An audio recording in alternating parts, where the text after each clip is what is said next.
Hi అండి. Welcome to Prasad's kitchen.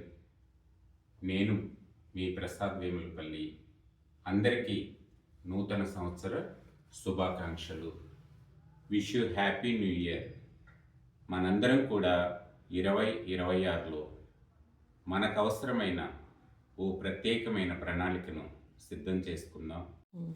ఆ ప్రణాళికలు ఆరోగ్యం కావచ్చు, ఫైనాన్షియల్ మ్యాటర్ కావచ్చు, ఓ క్రమశిక్షణ కావచ్చు, మనకే ఏమన్నా మానుకోలేని అలవాట్లుంటే దానికోసం మనం ఒక స్కెడ్యూల్ చేసుకుని కృతనిశ్చయంతో వాటిని మానుకోవాలని ప్రయత్నం చేద్దాం. ఈ సంవత్సరం అంతా అందరికీ హ్యాపీగా ఉండాలని, ఆయురారోగ్యాలతో ఉండాలని నేను మనస్ఫూర్తిగా కోరుకుంటున్నాను. మీ ప్రసాద్ వేములపల్లి.